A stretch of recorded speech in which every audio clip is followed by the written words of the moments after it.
ये देखिए कड़ियां हैं, वो देखो माता का घर, ये एक कमरा, ये त्रेड, ये देखो वो ये लगाया है बम्बूस के नीचे, और ये हालात। और ये बीजेपी सरकार कहती है कि हम आवास योजना गरीबों को देते हैं। अरे 10 साल से आपने हालात बद से बदतर कर दिए। शाहबाद से पूर्व विधायक अनिल दंतोड़ी ने शाहबाद के गांव यारा यारी से 10 साल शाहबाद बेहाल पदयात्रा की शुरुआत। शाहबाद से पूर्व विधायक अनिल दंतोड़ी ने आज शाहबाद विधानसभा में 10 साल शाहबाद बेहाल पदयात्रा की शुरुआत की है। गांव यारा यारी में पदयात्रा करते हुए पूर्व विधायक अनिल दंतोड़ी लोगों से मिले और उनकी समस्याओं को जाना। वहीं उन्होंने कहा कि इन 10 सालों में शाहबाद बेहाल हो गया है। देखिए 10 साल और शाहबाद बेहाल। मैं आज पहला दिन है यात्रा का, और यात्रा का नाम ही है 10 साल शाहबाद बेहाल। पहला गांव यारी था, यारी की गली गली घर घर हम गए और लोगों की समस्याओं को सुना। और ये दूसरा गांव यारा है। हम आधे घंटे से यारा गांव में, और यारा गांव की जनता खड़ी है।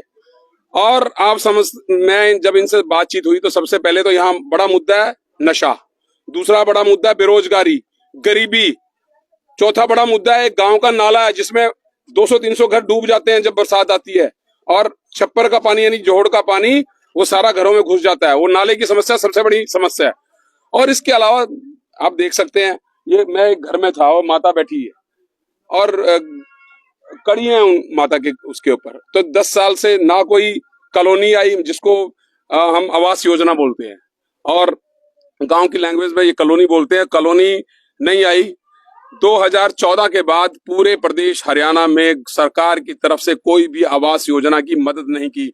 भारतीय जनता पार्टी बड़ी झूठी पार्टी है, सिर्फ कागजों में है कि हमने आवास योजना दी है, प्रधानमंत्री आवास योजना दी है, घर बनाए हैं। ये आप देखो, अंदर आप कैमरा घुमाइए, सबसे गरीब औरत है, गरीब औरत की इस ये देखिए, ये देखिए कड़ियां हैं, वो देखो माता का घर, ये एक कमरा, ये त्रेड, ये देखो वो ये लगाया है बम्बूस के नीचे, और ये हालात। और ये बीजेपी सरकार कहती है कि हम आवास योजना गरीबों को देते हैं। अरे 10 साल से आपने हालात बद से बदतर कर दिए। ना रोजगार है शाहबाद में, बड़ा मुद्दा है रोजगार पूरे देश में। अगर हम बात करें हरियाणा, हम नहीं कह रहे, भारत की सरकार के सरकारी आंकड़े बोल रहे हैं कि हरियाणा देश में बेरोजगारी में नंबर 1 है, और शाहबाद मारकंडा भी बेरोजगारी में नंबर 1 है, मेरा विधानसभा क्षेत्र। और यहाँ के नौजवान, एक बीजेपी ने स्कीम लगाई है कि भैया ये पढ़े लिखे बच्चे हैं, इनको नशे की तरफ धकेलो। नशे में शाहबाद नंबर 1 है। क्यों नहीं सरकार कार्रवाई कर रही है? रोज आप देख रहे हैं कि डेथ केस हो रहे हैं शाहबाद मारकंडा के, अलग अलग गांव में, अलग अलग गली मोहल्लों में। ये किसकी जिम्मेवारी है? कौन इसका जिम्मेवार है?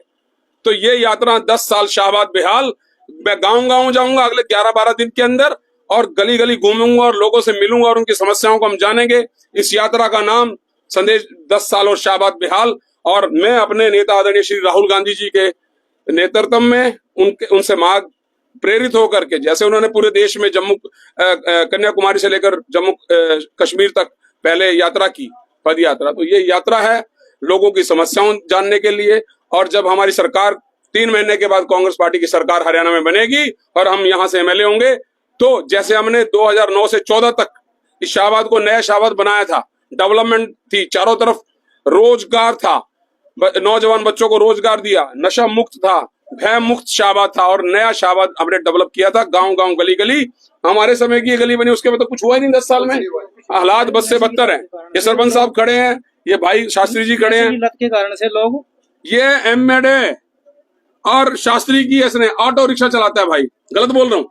ये यारा गांव का भाई है, और हमने इससे वादा किया है हमारी सरकार बनते ही भाई आपको हम टीचर लगाएंगे, आप बच्चों को पढ़ाओ, ऑटो नहीं चलाने देंगे भाई को। वादा कैमरे पे रिकॉर्ड हो रहा है। ठीक है, राहुल गांधी जी ने यात्रा चलाई तो उसका फायदा मिला लोकसभा चुनावों में, तो क्या आपकी यात्रा का राजनीतिक लाभ मिलने वाला है?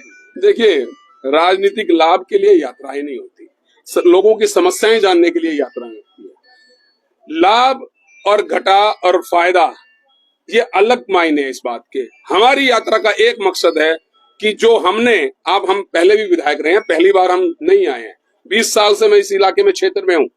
हमने 2009 में मुझे हरियाणा का सबसे नौजवान विधायक बनने का सौभाग्य प्राप्त हुआ, और हमने उसी एनर्जी से हमने यहाँ डेवलपमेंट किया। आप देख सकते हैं, उन बातों को दोबारा दोहराऊंगा तो अच्छी बात नहीं है, पूरा इलाका जानता है। हमने सब डिवीजन बनाए उस समय, हमने रेलवे ओवरब्रिज बनाए, रेलवे अंडरब्रिज बनाए, कोर्ट बनाया, हमने शाहबाद में रोजगार दिया, लड़के और लड़कियों को, हजारों नौजवान लड़के लड़कियों को रोजगार दिया हमारे उस समय में।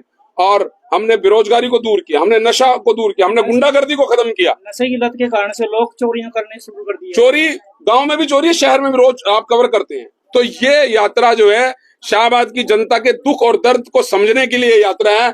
जो बेहाल है लोग, उनको दुख और दर्द बांटने की यात्रा है। इसलिए इसका नाम है 10 साल और शाहबाद बेहाल। और इस यात्रा को, बेहाली को हम खत्म करेंगे और नया शाहबाद विधानसभा क्षेत्र बनाएंगे। ये हमारी जिम्मेवारी है।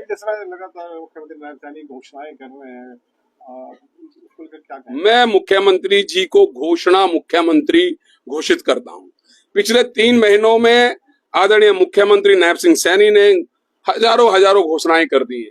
कह रहे हैं हम 35 फसलों में एमएसपी दे रहे हैं। भैया बरसात में कौन सा एमएसपी, कौन सी फसल बिक रही है? 4 महीने तो चौमासा बोलते हैं इसको हरियाणा के लोग जान गए कि भारतीय जनता पार्टी झूठी पार्टी है और लोगों को धर्म और जाति के नाम पे लड़वाती और बहकाती है, लोगों का शोषण करती है। यही भारतीय जनता पार्टी का मकसद है।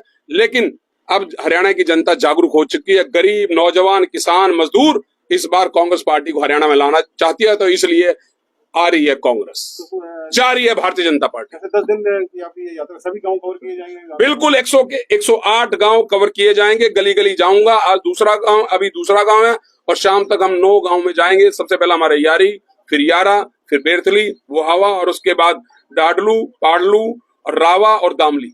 हमने देखा कि नशे की आड़ में टिपेंडेड गोलियां भी जो नशे की बिक रही है, उससे भी। हाँ, मैंने आपकी खबर को सुना था और पढ़ा था और आपने उस खबर को अच्छा से उठाया था।